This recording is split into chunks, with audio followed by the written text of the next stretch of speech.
सुस्वागतम आणि नमस्कार. मी डॉक्टर वैभवी महेश वागचौरे हॅलो डॉक्टरच्या आजच्या कार्यक्रमात आपल्या सगळ्यांचं मनापासून स्वागत करते.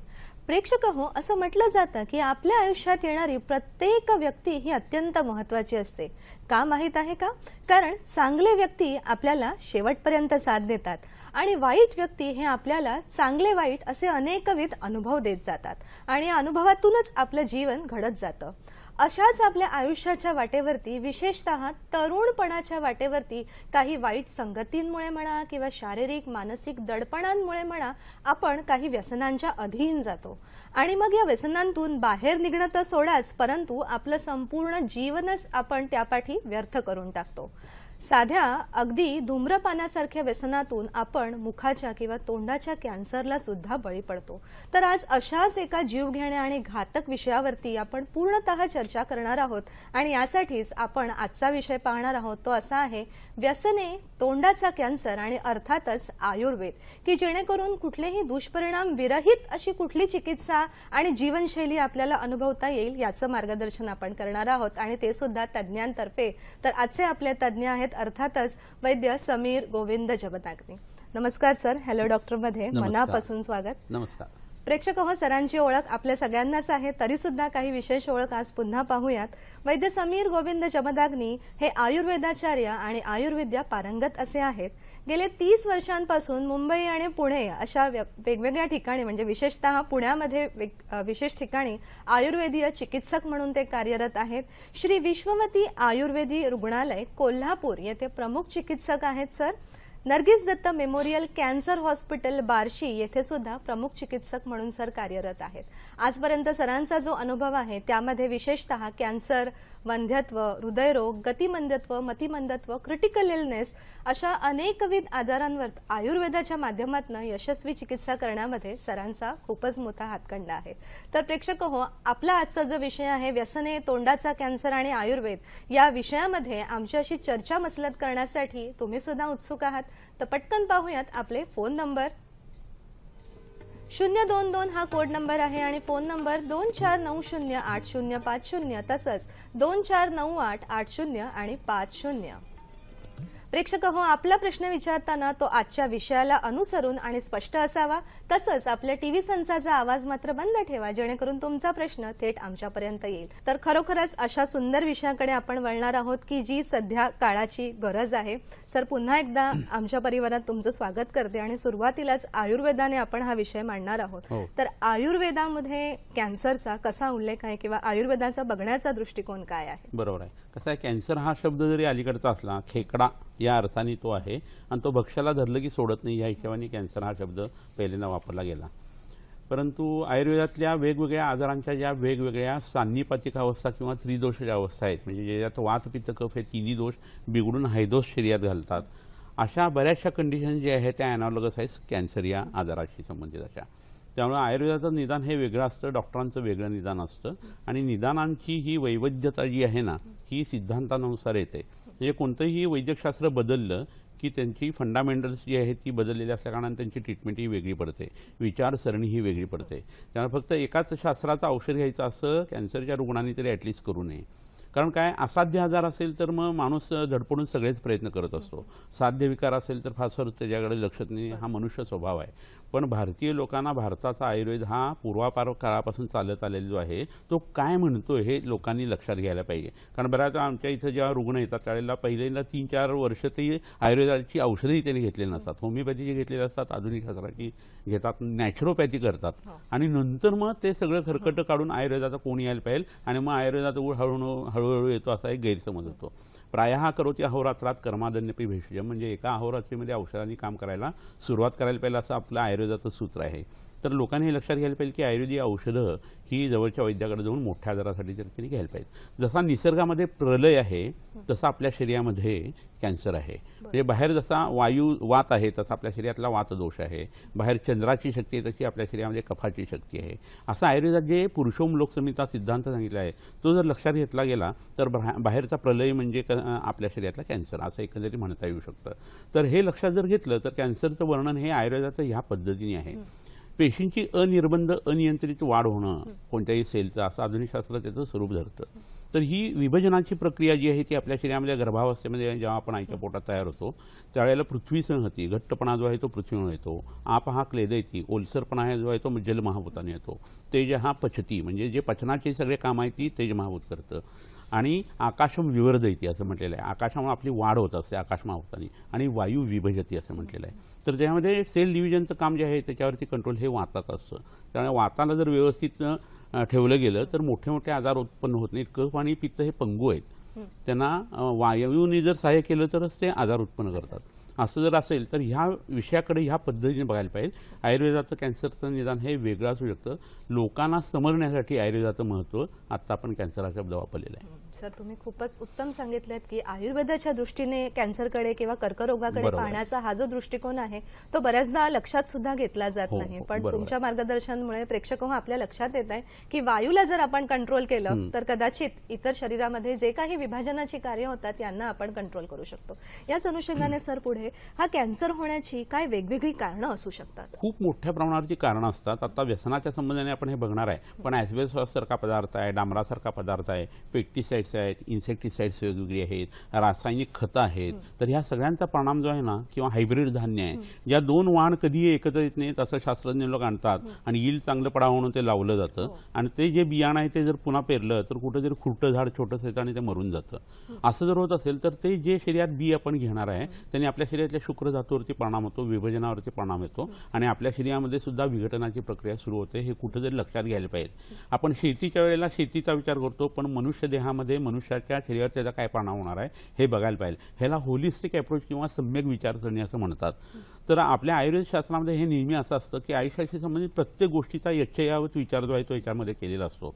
द्राक्ष एवढी एवढी केळीसारखी लांबडी अशी बनवतात जिब्रेलीमध्ये बुडवून, तर शरीरामध्ये गेल्यानंतर त्या हार्मोनचा आपल्यावरती वाईट परिणाम येणार आहे. ह्यांनी काय होणार आहे, त्यांनी काय होणार आहे, एवढ्याने काय होतं, असं इतकं आपण करतो की थेंबे थेंबे तळे साचे कुठेतरी लक्षात घ्यायला पाहिजे. आणि आपल्या शरीरात अशा संप्राप्ती किंवा पॅथॉलॉजी जे आहे ते उत्पन्न होत असतात.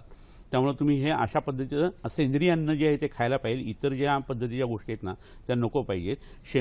शेणखतासारखं गोष्टी वापरल्या पाहिजेत. कडुलिंबासारख्या गोष्टीपासून तयार केलेली पेस्टिसाइड जी आहे ती वापरली जायला पाहिजे. हे जर करायला लागला तुम्ही तर ही जी ऑर्गॅनिक शेती आहे ती तुम्हाला खूप फायदेशीर होऊ शकते तुमच्या शरीरासाठी. आता फक्त शेंगेच्या आतलं अन्न खायचं तेवढं शिल्लक राहिलंय, बाकी सगळं बिघडून टाकलेलं आहे असं एकंदरीत म्हणावं लागतं. तर हा प्रकार जो आहे तो कॅन्सर उत्पन्न करू शकतो.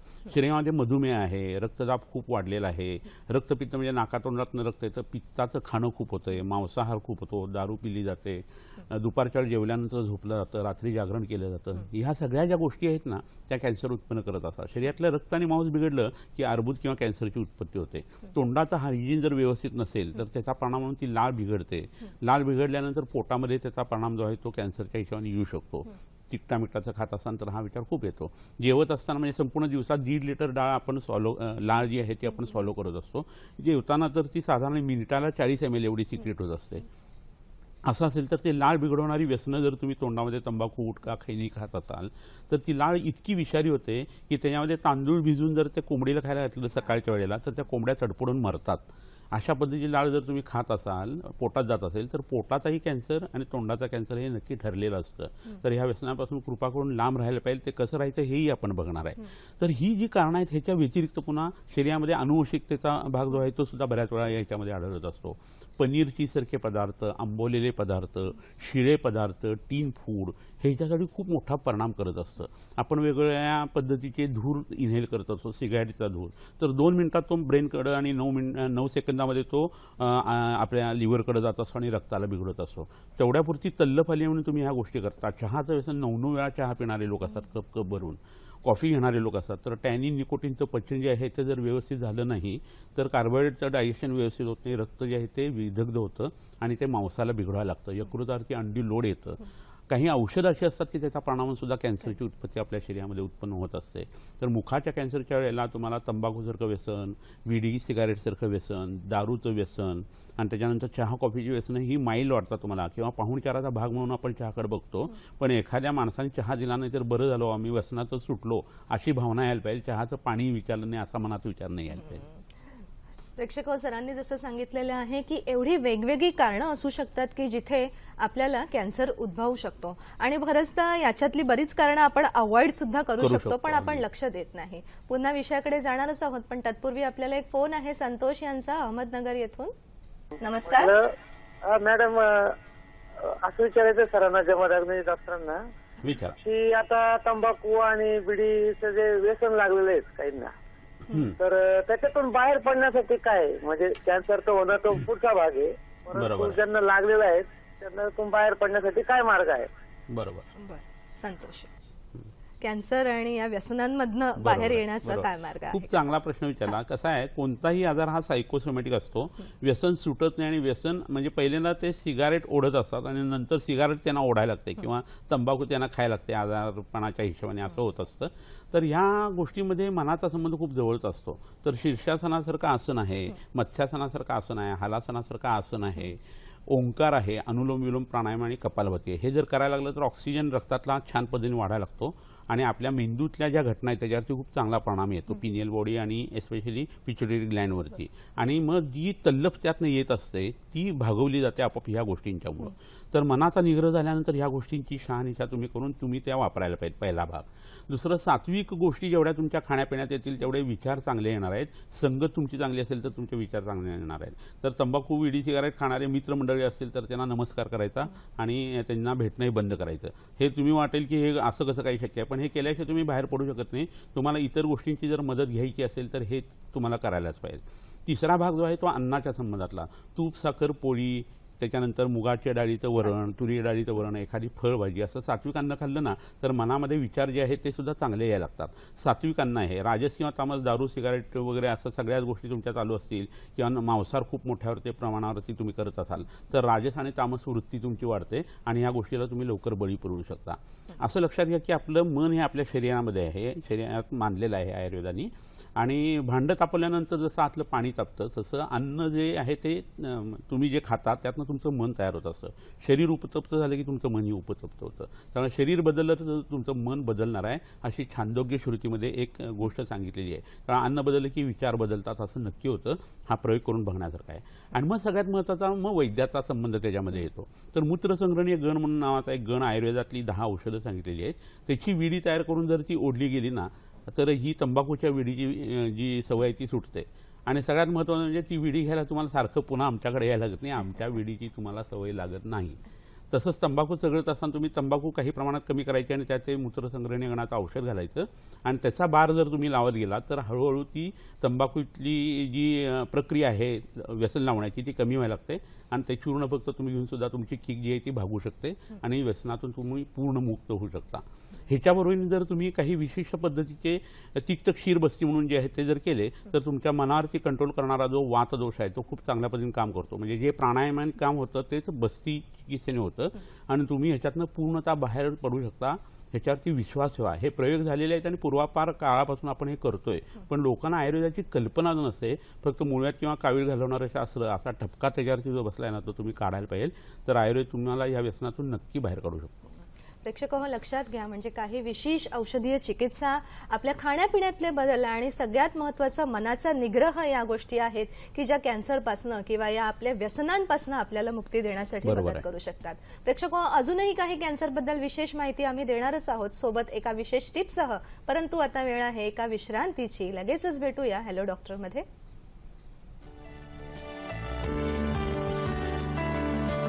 प्रेक्षक हो, दरवेळेला विषयाशी अनुसरून काही विशेष टिप्ससाठी आपण नेहमीच उत्सुक असता. तर पाहूया आजच्या अनुषंगाने कोणती विशेष टिप आहे खास आपल्या सर्वांसाठी.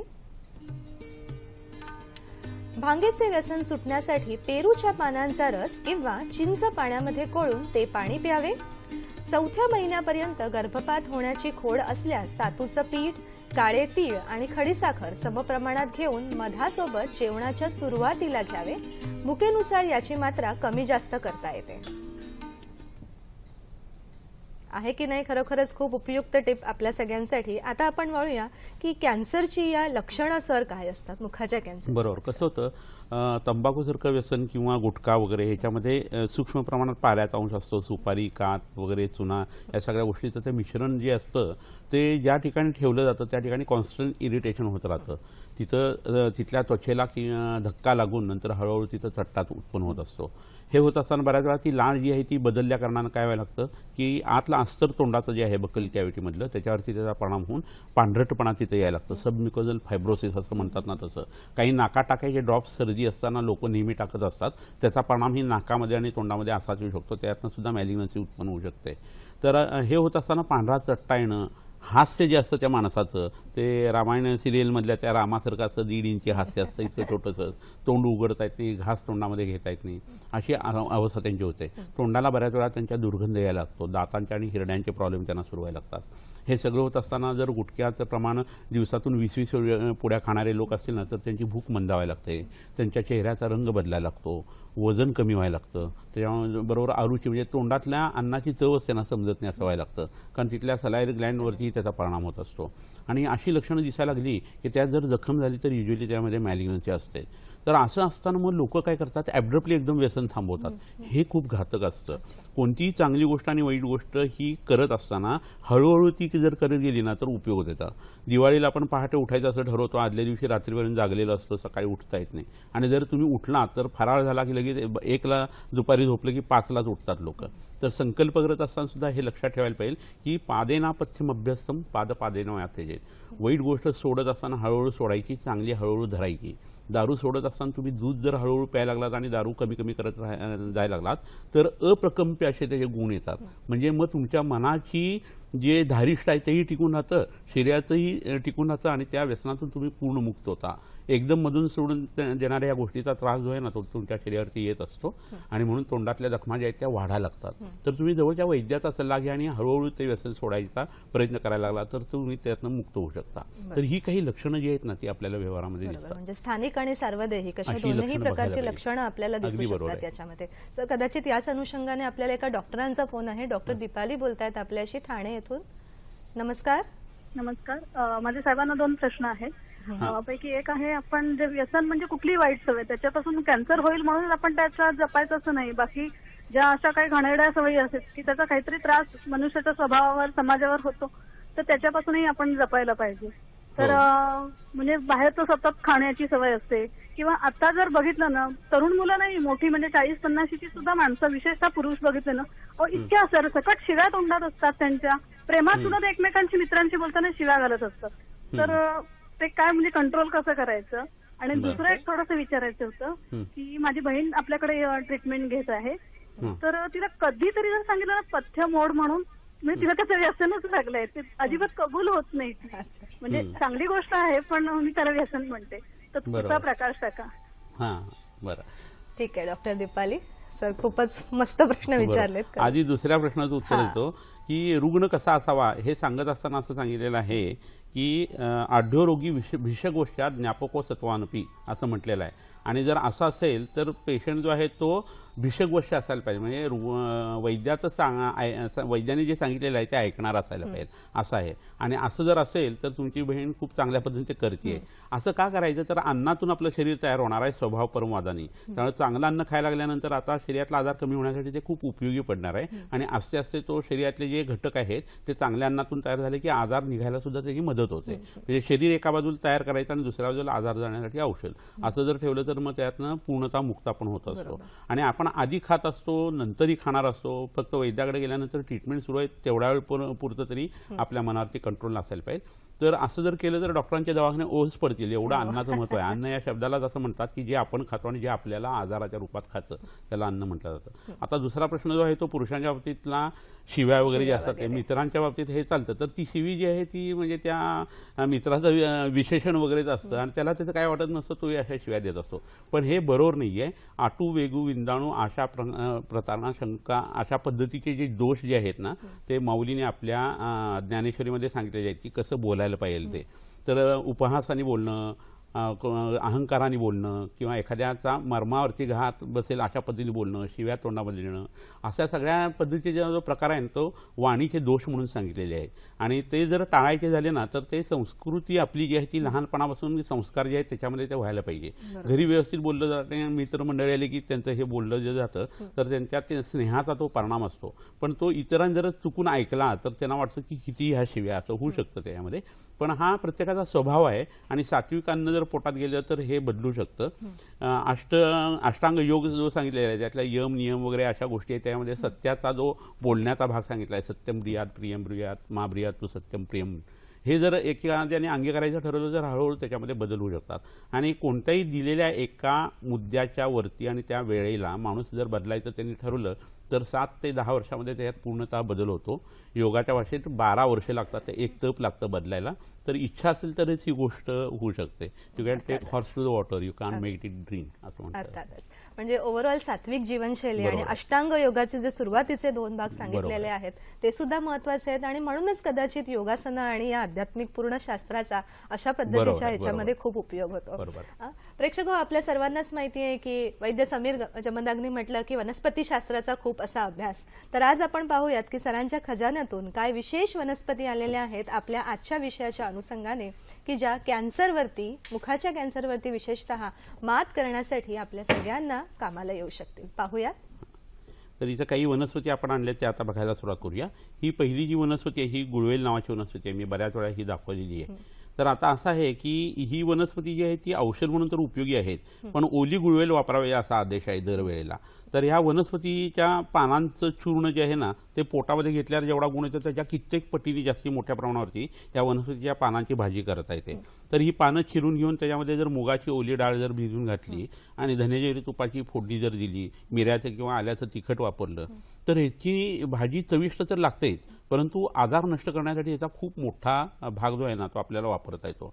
कोणताही आजार असू दे, कॅन्सरसारखा असू दे किंवा पंडुरोगासारखा असू दे किंवा बाळंतीण बाई एखादी आहे, गर्भिणी अवस्थेमधली आहे किंवा लहान मुलांना भूक लागत नाही, हट्टीपणा करतात, तर त्या सगळ्यासाठी या भाजीचा अप्रतिम उपयोग होत असतो.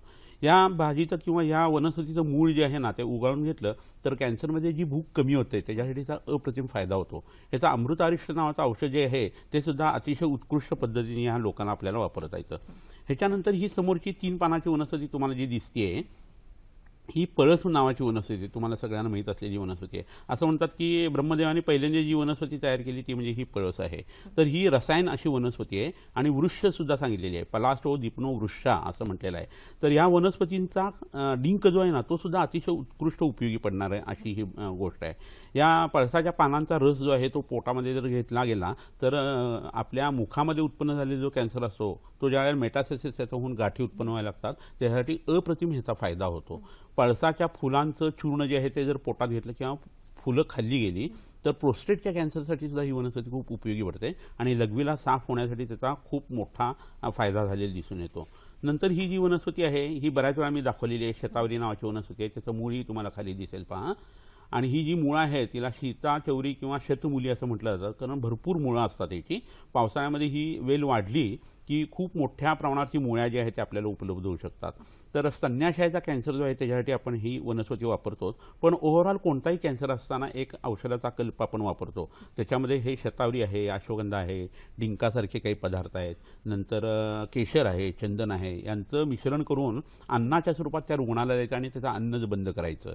असं जर केलं गेलं आणि फक्त गाईचं दूध घेतलं गेलं तर मग त्या लोकांच्या शरीरामधल्या गाठी ह्या आस्ते आस्ते कमी यायला लागतात आणि शरीरातल्या पांढऱ्या पेशींचं प्रमाण जे आहे ते उत्तम रीतीने वाढायला लागतं. नॅचरल किलर अशा ज्या सेल्स आहेत त्यांना बळ मिळायला लागतं आणि मेटास्टासिस कमी यायला लागतं. विसर्प नावाचा जो आजार आहे तो सुद्धा ह्या वनस्पतीने चांगला कमी येतो.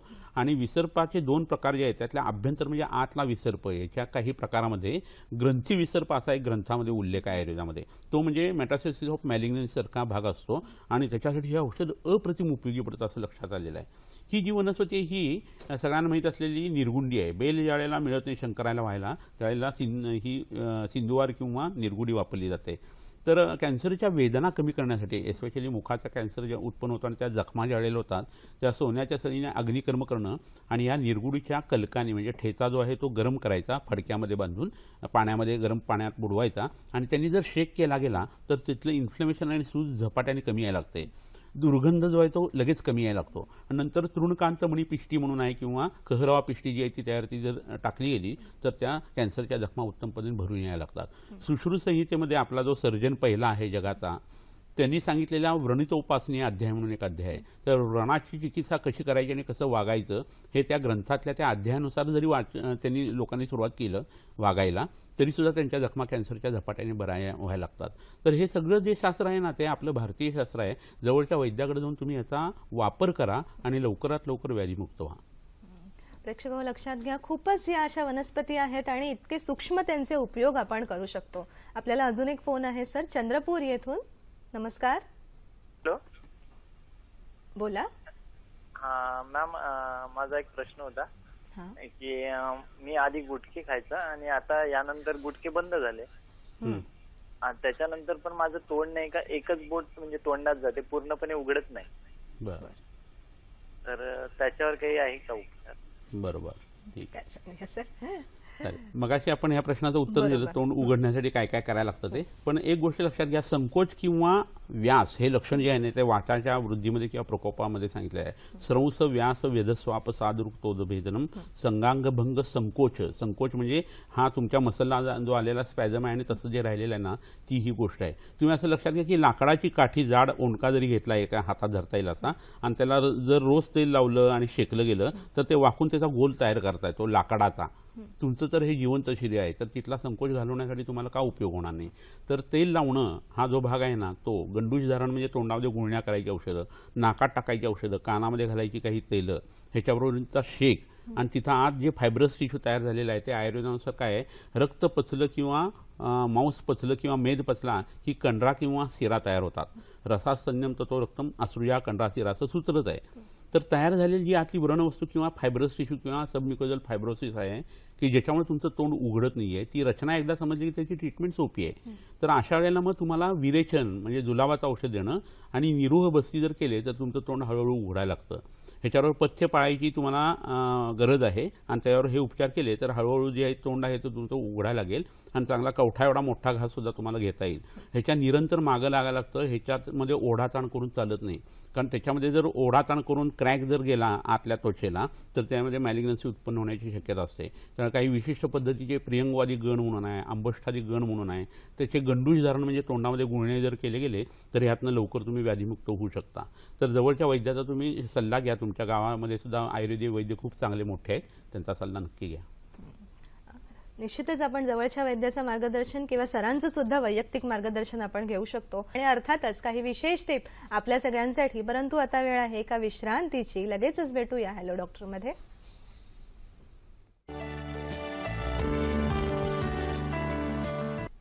तसंच काही विशेष टिप सुद्धा आम्ही आणलेली आहे आपल्यासाठी. तर पाहूया ही विशेष टिप.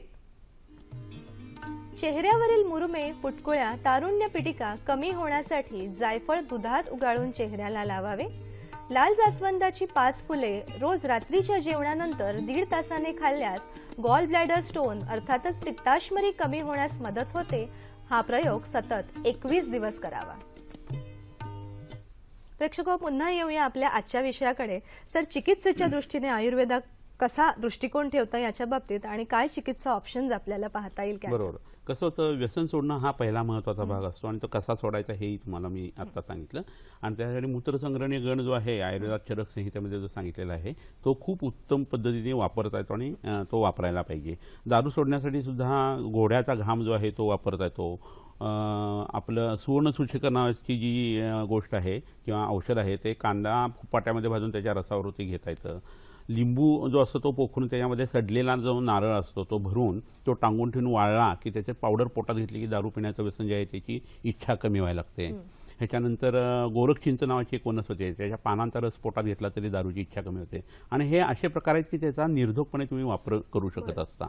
दारू जी तो माणूस घेतोय त्याच्यामध्ये दूध मिसळून त्याचा बस्ती जर दिला गेला तर आणि त्या दुधाचं प्रमाण वाढत दारूचं प्रमाण कमी जर केलं गेलं तर उत्तम पद्धतीने दारू सुटत असते. पण लोकांना ही कल्पनाही नसते आणि त्यावर मगाशी सांगितलेलं खाणं पिणं आणि जो योगाचा भाग आहे तो केला आणि जवळचे जे मित्र आहे ज्यांच्याबरोबर हे ड्रिंक्स घेतात किंवा हे सगळं तंबाखूचे व्यसन वगैरे चालतात ती त्यांनी हळूहळू बंद करायला पाहिजे त्यांची संगत. असं केलं तर त्यातनं माणूस बाहेर पडू शकतो. मग जो झालेला परिणाम आहे तो काढण्यासाठी काय करायला लागतं तर शरीरातलं रक्तधातू आणि मांसधातू बिघडला तरच गाठी उत्पन्न होतात किंवा अर्बुद उत्पन्न होतं. आपल्या शरीरामध्ये जे वेगवेगळे आजार उत्पन्न होतात ना, त्यात वातरक्त नावाचा एक सांध्यांच्या ठिकाणी आजार सांगितलेला आहे आणि चरक संहितेमध्ये आपल्या वातरक्ताच्या उपद्रवामध्ये म्हणजे कॉम्प्लिकेशन्स त्याचे आल्यानंतर काय होतं तर त्यात अर्बुद उत्पन्न होतात असं सांगितलेलं आहे आणि तिथला तो उपद्रवाचा श्लोक जर बघितला तर त्यामध्ये मॅलिग्नन्सी किंवा कॅन्सर झालेल्या माणसाची जी अवस्था असते त्याची सगळी लक्षणं त्याच्यामध्ये येतात. बलक्षय झालेलं दिसतो, दम लागतो हे दिसतं, खोकला त्याच्यावरून असतो, रक्त शरीरातलं बिघडलेलं असतं, गाठी असतात, त्याच्यानंतर तहान खूप लागत असते, भूक कमी झालेली असते, तोंडामध्ये अरुची असते, सगळी लक्षणं त्याच्यामध्ये आलेली आहेत. तर ह्या वातरक्ताची जी ट्रीटमेंट आहे ती जर केली गेली तर मुखाच्या कॅन्सरसाठी ह्या लोकांना खूप उपयोग होत असतो. हे होत असताना आपण जी औषधं देतो त्यात एक महत्त्वाचा भाग असा आपण विचारात घेतलेला आहे की तोंडातली लाळ बदलल्याशिवाय तोंडामध्ये काही होत नाही. आता ही लाळ बदलते ती दोन गोष्टींमुळे. साक्षात तुम्ही तोंडामध्ये जे व्यसन करताय त्याचा परिणाम लाळेवर येतो, हा पहिला भाग. लाळ पोटामध्ये गेल्यानंतर ती पोटात जिरून नंतर त्यातनं तुमचं शरीर जेव्हा तयार होतं तेव्हा तिथलं तोंडातलं रक्त आणि मांस बिघडून उत्पन्न होणारा दुसरा भाग.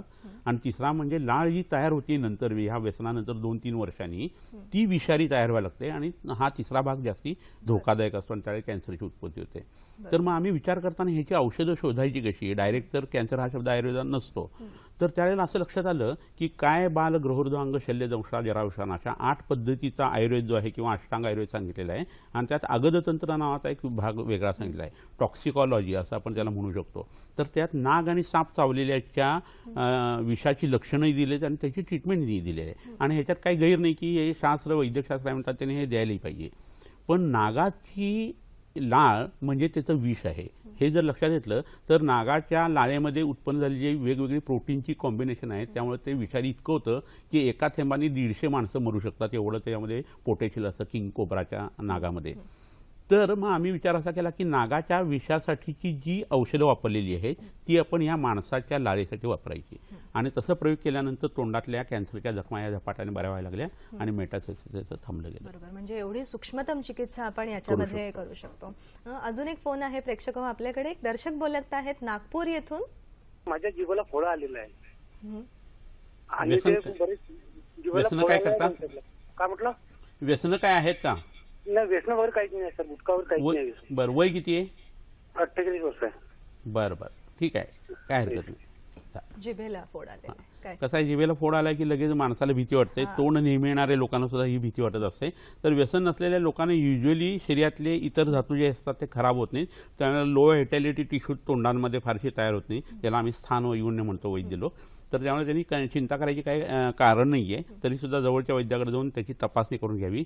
त्यांच्या मानेवरती किंवा काखेमध्ये किंवा गळ्यावरती कुठं गाठी लागत नाहीत नाही हे बघावं. B12 जे आहे ते तपासून घ्यावं. त्याची नॉर्मल रेंज 174 ते 900 पर्यंत असते. त्याच्या आतमध्ये जर असेल तर त्याच्यामुळे सुद्धा असे तोंडामध्ये फोड येऊ शकतात. तालीसादी चूर्ण, हरितकी, उशीर म्हणजे वाळ्याचं चूर्ण जे आहे ते आणि नागकेशर अशी पावडर त्यांनी पोटामध्ये जर घेतली तर त्यांचा असा तोंडातला जखमेचा भाग आहे तो कमी होऊ शकतो. दगडीपाला नावाची वनस्पती आहे ती किंवा आपला उमराच्या झाडाची साल जी आहे ती उगाळून त्यांनी त्याला लेप करायला सुरुवात करावी. त्रिफळा चूर्णासारखं चूर्ण रात्री जर घेतलं तर तोंडातली जखम त्यांच्या कमी होऊ शकते. पण वय 40च्या पुढे वजन कमी झालेलं असेल, भूक कमी असेल तर त्याची काळजी आहे एवढीच इथनं सल्ला आपल्याला देता येईल. अर्थातच.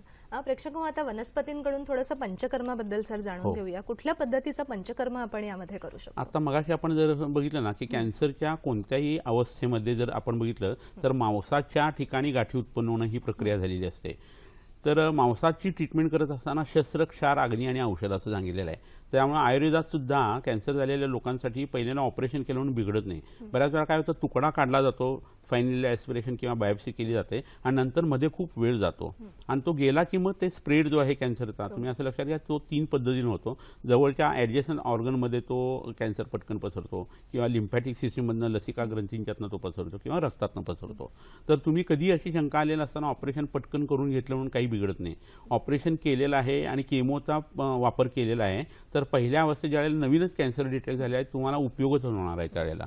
परंतु ज्या वेळेला तुम्हाला रिलॅप्स ऑफ मॅलिग्नन्सी होते, म्हणजे हे सगळं करून सुद्धा 2 वर्षांनी जेव्हा तुम्हाला कॅन्सरची पुन्हा अवस्था येते ना त्यावेळेला मात्र ती chemotherapy that itself can cause spread of malignancy असं होऊ शकतं. तर अशा वेळेला तुम्ही एक करायचं की नवीन कॅन्सर आहे आणि ऑपरेशन झालेलं आहे तर लगेच वैद्याचा सल्ला घ्या आणि औषधं सुरू करा.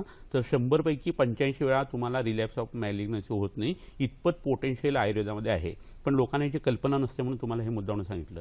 तर आता रक्त खराब झाले आणि मांस खराब झाले, मेद खराब झाले तर त्याची ट्रीटमेंट करताना विरेको माऊस मेदस्ते निर्वाह प्रशमनानीचं असं एक सूत्र आहे. तर निरुह बस्ती नावाचा बस्तीचा एक प्रकार आहे, शौचाच्या मार्गातनं ते देता येत असतात. आणि विरेचन म्हणजे जुलाबाचं औषध घेणं. तर ह्याच्यावरनं लगेच असं लक्षात यायला पाहिजे की कॅन्सर होऊ नये असं ज्यांना वाटतंय त्या लोकांनी दर 2 महिन्यांनी एरंडेल तेल घ्यावं, भाव्याची शेंग घ्यावी, मनुकांचा काढा घ्यावा, त्रिफळा चूर्ण घ्यावा आणि कोठा साफ ठेवावा. ही पूर्वी पद्धत असायची की आई वडील 2 महिन्यातनं एकदा चहातनं एरंडेल तेल वगैरे प्यायला द्यायचा. तो भयानक प्रकार असायचा. म्हणजे आई ते प्रेमाने द्यायची आणि वडील समोर रागाने असं विठोबासारखं कमरेवरची हात ठेवून उभेच असायचे. आणि ते घेतलं की नंतर कोठा साफ झाला की नंतर तब्येत तल्लख राहायची. पण हा सगळा प्रकार गेला आणि पिझ्झा, बर्गर, पावभाजी, इडली, डोसे हे इतकं आलं, कन्व्हिन्स सोपा झाल्या कारणानं. आणि त्यामुळे लोकांची तब्येत ही बिघडायला लागली आणि कॅन्सर वाढण्याचं हेही एक कारण आहे. बरोबर. म्हणजे ही जशी कारणं आहेत त्याच अनुषंगाने जर सम्यक ट्रीटमेंट आपल्याला मिळाली, चिकित्सा योग्य वेळ, तर निश्चितच यातनं आपण बाहेर येऊ शकतो. अजून एक प्रश्न आहे आपल्याकडे, पाहूयात कोण बोलत आहेत. Hello sir. नमस्कार. नमस्कार. हॅलो नमस्कार. हां, विचारा प्रश्न आपला. हा मी काय म्हणते सरांना, तुम्हाला माझ्याकडनं नमस्कार. हां. हो हो नमस्कार. प्रश्न विचारा आपला. मला आहे ना मॅडम 8 वर्ष झाले माझ्या तोंडामध्ये थोडं येतात. पहिले आधी पाणी भरतात, ते पांढरं थोडं पाणी भरल्यासारखं थोडं येतात. बरं. आणि मग ते फुटतात, मग त्याच्यामधून ब्लड पण निघते, पाणी पण निघते, बरं मग जखम होते. मग बरं, ठीक आहे. हो, आणि रात्रीच्या वेळेस खूप लाळ पडून गळते. 8 वर्ष झालं मला हा त्रास आहे. बरं बरं. करतो आम्ही मार्गदर्शन.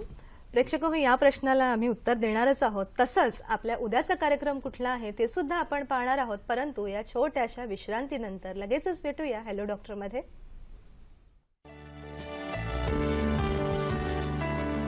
प्रेक्षक हो, असाच विशेष कार्यक्रम उद्या सुद्धा असणार आहे. तर पाहूयात आपल्या उद्याचा विशेष कार्यक्रम कोणता आहे ते. विषय आहे उद्याचा लठ्ठपणा आणि डायबिटीजसाठी वेट लॉस सर्जरी. सहभाग आहे डॉक्टर मनीष मोटवानी यांचा. उद्या म्हणजे दिनांक 11 जून 2017, अर्थातच रात्री 8 वाजता. प्रेक्षक हो, पुन्हा आपल्या विषयाकडे वळूया. सर, ब्रेकवरती जाण्यापूर्वी एका काकूंचा फोन होता, त्याला पहिले मार्गदर्शन करूया. बरोबर. हा 8 वर्ष राहिला म्हणजे तोंडाचा एक विचित्र असा विशिष्ट आजार असतो, त्याचा हा परिणाम आहे. त्वचारोग तज्ञाचं त्यांनी मत घेतलेलं असेल. तोंडाला लाळ जास्ती सुटते, त्यासाठी एक साधा औषध आहे, कचोरा चूर्ण म्हणून मिळतं, तर तोंडाला रोज त्यांनी लावायला सुरुवात करायला पाहिजे. दुसरं गंधक धृती नावाचं एक औषध तुम्हाला वैद्याकडे मिळेल किंवा तिथल्या मेडिकल स्टोअरमध्ये मिळेल, तर ते तुम्ही तिथनं विकत आणा. आणि 2 थेंब गंधक धृती सकाळी आणि 2 थेंब रात्री, अशी बत्ताशावर किंवा मधावरती किंवा तुपावरती अशी सकाळी संध्याकाळी तुम्ही घ्यायला सुरुवात करा. आणि हीच गंधक धृती जी आहे ती तोंडाला आतून लावायला सुरुवात करा, की हे फोड आणि जखमा ज्या आहेत त्या झपाट्याने तुमच्या कमी व्हायला लागेल. विनाकारण इतके दिवस तुम्ही तसेच ताटकळत राहिलाय असं वाटतंय. आणि त्याच्यावरून पोट साफ होण्यासाठी रात्री झोपताना कोणतंही कोठा साफ करणारं एखादं चूर्ण घ्यायचं. पोटामध्ये जे अन्न घेतात त्या तिखट आंबट खारट जे आहे ते एकदम कमी करायचं. दही, पोहे, शेंगदाणे, बटाटा, वांगा, हरभरा हे कमी ठेवायचं. आणि B12 एकदा तपासून घ्या. आणि ते जर कमी असेल तर त्याची इंजेक्शन घ्या किंवा तिक्त क्षीर बस्ती म्हणून असतात ते तुम्ही घ्या. कारण बस्तीचा खर्च तुम्हाला एका वेळेला 500-600 रुपये येणार. तेवढ्या ह्याच्यात तुम्ही 2-3 महिने त्या गोळ्या घेऊ शकता. तर तो चॉईस तुमच्यासाठी आहे. एवढं केलं तरी तुमच्या तोंडातला हा त्रास कमी होईल. ह्याचं रूपांतर मोठ्या आजारात होणार नाही येणार. ह्याच्यासाठीची ट्रीटमेंट जी आहे ती आता मी तुम्हाला सांगितली. त्याबरोबर घशाची तपासणी करा, गळ्याची तपासणी करा. तिथं कुठं गाठी असतील तर कोंबड नखी आणि कांचनार गुळगुळ हे पोटामध्ये तुम्ही घ्यायला लागा, की हा सगळा त्रास कमी, हा सगळा प्रकार करू शकतो. सर, याच अनुषंगाने आयुर्वेदिक स्टेम सेल थेरपी आणि मुखाचा कॅन्सर याच्याबद्दल थोडं मार्गदर्शन. कसं होतं, कोणतीही पेशी आपली शरीरातली ती जर बिघडायची असेल आणि नवीन जर तयारी व्हायची असेल तर आपल्या शरीरातल्या स्टेम सेल जे आहेत त्यांनी ऍक्टिव्हेट व्हायला पाहिजे. तर मग त्या पेशी पुन्हा तशा तयार होऊ शकतात. आपली रक्तवाहिनी जी आहे ती शेवटी जाऊन त्याची कॅपॅलरी तयार होऊन नंतर इथे दिलेले सेल एक फक्त शिल्लक राहते, असं होतं. तर त्या पेशीला चांगलं ठेवण्यासाठी काय करायला पाहिजे, तर त्यात झालेली इन्फेक्शन कमी व्हायला पाहिजे. त्याची ट्रीटमेंट केली तर त्या स्टेम सेल जे आहेत त्या पुन्हा जागृत होऊ शकतात. चांगला रक्ताचा फॉर्मेट असेल आणि रक्त जसं असायला पाहिजे, विशुद्ध रक्त पुरुष सांगितलं आयुर्वेदामध्ये, तसं रक्त असेल तर शरीरामध्ये नवीन पेशींची उत्पत्ती होत असते. दर 20 वर्षांनी आपल्या शरीरामध्ये स्टेम सेल जे आहेत ना त्या ऍक्टिव्हेट होऊन आपलं आयुष्य कितीही वाढू शकतं, अशी देवानी शरीरामध्ये सोय केलेली आहे. त्याशिवाय पूर्ववयसी, मध्यमेवा या पद्धतीने रसायन चिकित्सा सुद्धा आयुर्वेदात सांगितलेली आहे. आता रक्ताचा प्रवाह जो त्या पेशीला मिळतो आणि ती जिवंत राहते, ते रसद तिची चांगली राहायला पाहिजे, त्यात कुठं ब्लॉक यायला नाही पाहिजे, ती गोष्ट सुधारायला पाहिजे. असं होत असताना आपल्या मेंदूकडनं येणारे जे इम्पल्स आहेत आणि जी इलेक्ट्रिसिटी आहे ती व्यवस्थित वाहतीये ना, तिथला काम व्यवस्थित करायला लावते ना, हे बघायला पाहिजे. त्याच्याबरोबरीने आपलं मन जे आहे ते जर व्यवस्थित असेल तर तुमचं शरीर जे आहे ते तरुण राहू शकतं, मन तरुण राहिलं तर त्या मनाचा परिणाम असा येत असतो. विष आणि व्यसनांचा परिणाम जो आहे तो त्या पेशीवरती येत असतो, स्टेम सेलवरती येत असतो. तर ह्या गोष्टी तुम्ही जेवढ्या काढून टाकाल आणि ह्यांना चांगलं करणाऱ्या गोष्टी जेवढ्या आयुर्वेदिक पद्धतीने वापराल तर त्यामध्ये वनस्पतींचे ओल्या ताज्या वनस्पतींचे रस आणि त्यांचे कल्क किंवा ठेचे हे जर वापरले गेले तर आपल्या शरीरातल्या स्टेम सेल ज्या आहेत त्या पुन्हा जागृत व्हायला लागतात. आणि वनस्पतींच्या प्रोटीनचा वापर या स्टेम सेल थेरपीमध्ये आपल्या शरीरात आपण करतो. त्याचे प्रयोग आता आपण करतोय की नर्गिस दत्त कॅन्सर मेमोरियल हॉस्पिटलमध्ये, आणि त्याचे उत्तम परिणाम या कॅन्सरच्या लोकांना येत असतात. तर एवढं पोटेन्शियल आयुर्वेदामध्ये आहे आणि त्याचा वापर जर आपण केला तर त्याचा खूप चांगला परिणाम येत असतो. हे लोकांना अजून कल्पना नाहीये आणि ह्या प्रबोधनासाठी जर आपण हे कार्यक्रम करतो. बरोबर. याच अनुषंगाने सर आता जसं आपण पुढे जात आहोत या संशोधनामध्ये, तर पॅच थेरपीचा उपयोग कॅन्सरमध्ये कसा होतो? खूप चांगला होतो. कसं होतं, पारद किंवा पारा जे आहे ना, मर्क्युरी हे विष म्हटलं जातं, हेवी मेटल म्हणून धरलं जातं. त्याच्यावरनं आयुर्वेदाला खूप नावंही ठेवली जातात अभ्यास न करता. तर त्याच्या निर्गंध मूर्छना आणि सगंध मूर्छना असा एक प्रकार असतो. पाऱ्याच्या बरोबर गंधक असेल तर तो त्रास जास्ती देत नाही आणि शरीरामध्ये ती सल्फाईड्स आहे ती शोषली जाते असं म्हटलं जातं. आणि आमची सगळी सल्फाईड्सच असतात आणि तरी ती गुण करतात हे दिसत असतं. पारा नुसता जर असेल आणि त्या रसपुष्पासारखं रसकर्पुरासारखं औषध असेल तर अत्यल्प प्रमाणात ते घ्यायचं, वनस्पतीच्या रसामध्ये घोटायचं आणि त्याची गोळी तयार करायची. आणि ज्या अवयवाला कॅन्सर आहे त्याच्या जवळची जी मर्मा आहे त्याच्यावरती त्वचेवरती ते लावायचं आणि वरती चिकट पट्टी लावायची आणि पॅच द्यायचा. तर शरीरातलं भ्राजक पित्त म्हणून त्वचेच्या ठिकाणी जे आहे, भ्राजक पित्त ही डायजेस्टिव्ह कपॅसिटी आहे. तर ते त्या औषधाचं पचन करून त्याचा परिणाम जो आहे तो डायथर्मीसारखा आतल्या अवयवांच्यावरती यायला लागतो आणि कॅन्सरची वाढ थांबवण्यासाठी त्याचा उपयोग होत असतो.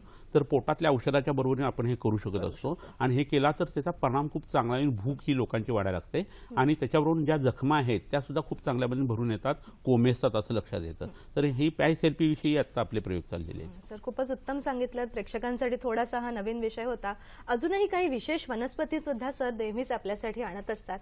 सुरुवातीच्या वनस्पती तुम्ही पाहिल्याच आहेत, तर आणखीन काही वेगळ्या वनस्पती सुद्धा आपल्याला कॅन्सर म्हणजे विशेषतः मुखाच्या कॅन्सर या अनुषंगाने सुद्धा आम्ही दाखवू इच्छितो. तर पाहूयात अजून काही विशेष वनस्पती. तर ही पहिली जी वनस्पती पुढची दिसती आहे ही अर्जुन नावाची वनस्पती आहे. रक्ताचं उत्तम पद्धतीने प्रसारण करणारी ही वनस्पती आहे आणि याचा पानांचा रस पोटामध्ये घेतल्यानंतर तोंडाचा कॅन्सर झालेले जे लोक आहेत आणि ज्यांना व्यसन आहेत आणि ज्याच्यामुळे रक्त विधक झालेलं आहे अशा लोकांना त्यांच्या शरीरातल्या रक्ताची वाढ करण्यासाठी ही वनस्पती अतिशय उत्कृष्ट उपयोगी पडते. तर या वनस्पतीमध्ये चुना सुद्धा असतो, कारण हाडावरती वगैरे परिणाम झालेला आहे, शरीरातलं कॅल्शियम कमी झालेलं आहे कॅन्सरच्या लोकांना. तर याच्या सालीपासून निघालेला चुना किंवा त्याचा क्षीरपाक हा पोटामध्ये आपल्याला देता येत असतो. तर हे खूप उत्तम उपयोगी असं औषध आहे. आता कॅन्सरचे जे अनेक रुग्ण आपल्याकडे येत असतात त्यामध्ये हृदयाच्या आतल्या बाजूला कॅन्सर झालेले जे रुग्ण आहेत ना त्यांना याच्या पानांचं इको मेडिसिन तयार करून आम्ही वापरलेलं आहे. तर क्लोरोफिल याच्या पानामध्ये असतं, त्याच्यामध्ये मॅग्नेशियम असतं आणि पोटामध्ये हे क्लोरोफिल गेल्यानंतर आपल्या शरीरातलं रक्त जे आहे त्यातलं एफई जे आहे ते त्या एमजीला रिप्लेस करतं आणि नवचैतन्याचा आविर्भाव त्या लोकांना व्हायला सुरुवात होते आणि शरीरातलं रक्त वाढायला लागतं, भूक वाढायला लागते, लिक्विड ऑक्सिजन मिळायला लागतो आणि त्याचा परिणाम म्हणून कॅन्सरच्या पेशी ज्या आहेत त्या मरायला सुरुवात होते, कारण ऑक्सिजनमध्ये त्या वाढू शकत नाहीत. जेवढं तुम्ही फर्मेंटेड ग्लुकोज शरीरामध्ये द्याल तेवढा कॅन्सर वाढत असतो. जेवढी साखर तुम्ही कमी खाल तेवढं ते पांढरं विष आहे, जेवढं ते टाळाल तेवढं कॅन्सर वाढणं हे थांबत असतं. तर हे लक्षात घेऊन ह्या वनस्पतीचा वापर करायला पाहिजे. ही दुसरी वनस्पती जी आहे ती कवठ, तुम्हाला सगळ्यांना माहीत असलेले फळ आहे, तुम्हाला दिसतंय आणि असंच बेलफळ सुद्धा असतं आणि त्याचाही वापर करता येतो. तर या कवठापासून तयार केलेलं कपित्तार्षक चूर्ण नावाचं जे चूर्ण आहे ते इतकं रुचकर आहे आणि कॅन्सरच्या लोकांना भूक कमी झाल्यानंतर आम्ही ते वापरत असतो.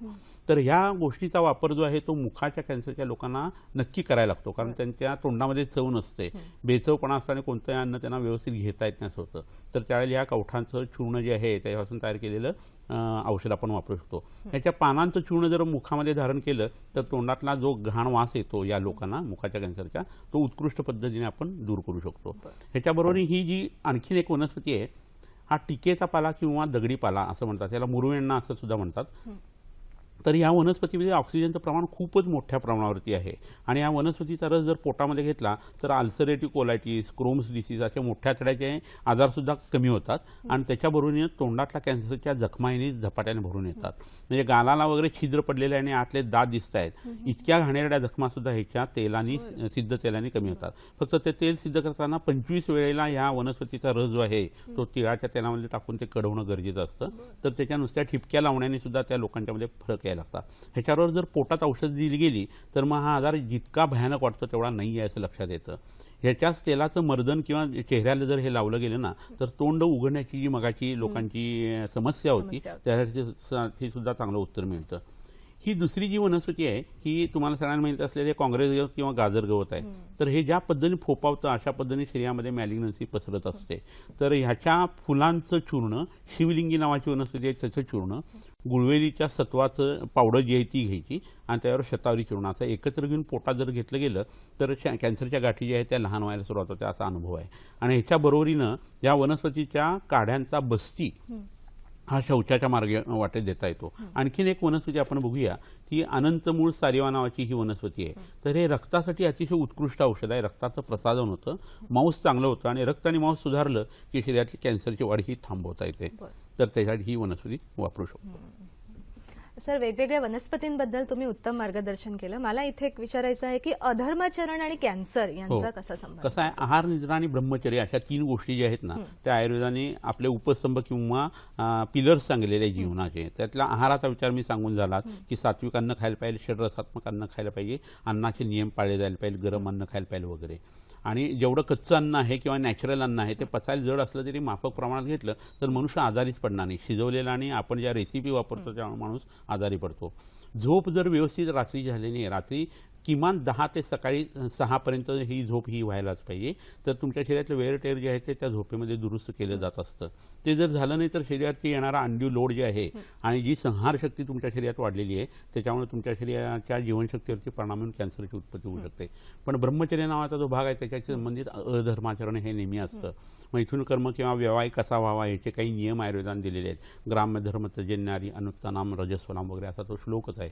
आणि त्यामध्ये कोणत्या पद्धतीने हे कर्म व्हायला पाहिजे ह्याची शहानिशा केलेली आहे. त्याचा आपल्या शुक्र धातूवरती परिणाम होतो आणि साक्षात मनावरती परिणाम होतो. एखादी गोष्ट वाईट आपण करतोय आणि आपल्या मनाला जराही वाईट वाटत नसेल किंवा ते वाईट आहे हेच माहिती नसेल तर तुम्हाला काही त्रास होणार नाही. पण लहानपणापासूनची नीतिमत्तेची तत्व तुम्ही जर बघितलेली असतील आणि तुमच्या मनामध्ये वाईट कर्म करत असताना जर पिंच होत असेल की आपण हे चुकतोय तर निश्चित तुम्हाला ते भोगायला लागतं किंवा त्याचा त्रास होत असतो. तर ह्या हिशोबाने जवळच्या वैद्या नीतिमत्तेचं भान ठेवून आपण हे एवढंच बोलू शकतो. जवळच्या वैद्याच्याकडे जाऊन तुम्ही याच्याविषयी जास्ती मार्गदर्शन करू शकता. पण हे करण्याचं कारण काय तर शरीरातला शुक्र धातू जो आहे तो आपल्या शरीरात रिजनरेशनचं काम करत असतो. असं जर असेल तर ॲबनॉर्मल जर ग्रोथ व्हायची असेल तर त्याला त्या पेशीचं अधर्माचरण किंवा बुद्धिभ्रष्ट झालेल्याचाच परिणाम येतो. आणि त्यामुळं ब्रह्मचर्याचं महत्त्व दरवेळी मी सांगतो तसं आहे की मरणम बिंदू पातेन जीवनम बिंदू धारणात यावत बिंदू स्थिरोदेहे तावत कालस्य भयमुक्ता असा एक श्लोक आहे. तर तुमच्या शरीरात जर हे शुक्राचे परमाणू खूप साठले स्त्री पुरुषांच्या तर ते जीवन आहे, जेवढे ते बाहेर पडतील तेवढं ते मरण आहे. आणि जर तुम्ही ब्रह्मचर्य पाळला तर तुम्हाला काळाचं सुद्धा भय नाही आहे. हे प्रत्येक आजाराच्या बाबतीत महत्त्वाचं आहे, कॅन्सरच्या बाबतीत जास्त महत्त्वाचं आहे. प्रेक्षक हो, खूपच उत्तम मार्गदर्शन आणि खूप सूक्ष्म गोष्टींमधून हे मार्गदर्शन सरांनी केलेलं आहे. आता वेळ आहे आपल्या आरोग्य सल्ल्याची. पाहूयात.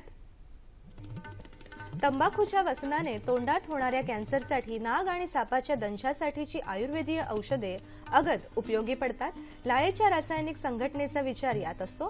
गुटख्याच्या व्यसनामुळे तोंड उघडता येत नसल्यास मांसगत व मेदोगत वाताचा उपचार उपयोगी पडतो. गुळण्या आणि नाकात औषध टाकणे यामुळे तोंड हळूहळू उघडू लागते.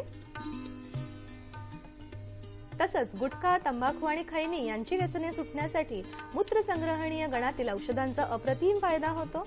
दारूचे व्यसन सुटण्यासाठी तिक्तक्षीर बस्तीचा अत्यंत फायदा होतो.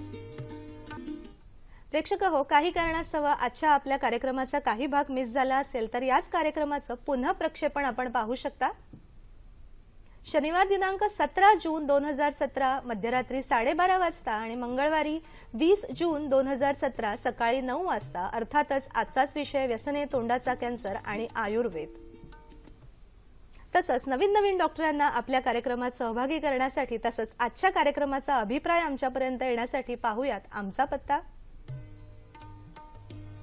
निर्माती हॅलो डॉक्टर, दूरदर्शन केंद्र, पांडुरंग बुधकर मार्ग, वरळी, मुंबई 400030.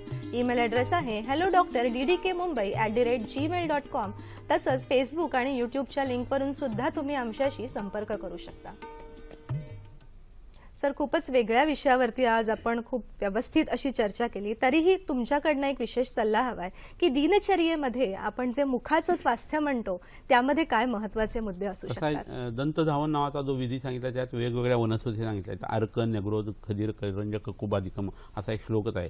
तर अर्क म्हणजे रुईचे पाना जे काडी असते त्यांनी किंवा कडुलिंबाच्या काडीनी, अर्जुनाच्या काडीने दात घासले जायला पाहिजेत. जीभ जी आहे ती उत्तम पद्धतीने घासली जायला पाहिजे या वनस्पतीच्या यांनी सालीनी. आणि नाकामध्ये तेल टाकण्याचा प्रयोग रोज करायला पाहिजे. नस्य कर्ण पुरण करायला पाहिजे. डोक्याला तेल लावायला पाहिजे. आणि अन्न खात असताना त्याच्यामध्ये कच्चे पदार्थ जे आहेत ते भुकेचा विचार करून खायला पाहिजेत. प्रेक्षक हो, सरांनी खूपच उत्तम मार्गदर्शन केलेले आहे. सरते शेवटी एकच गोष्ट मी सांगेन की हा लढा सुरू केला असेल कॅन्सरने, परंतु हा यशस्वी संपवणार आहोत आपण.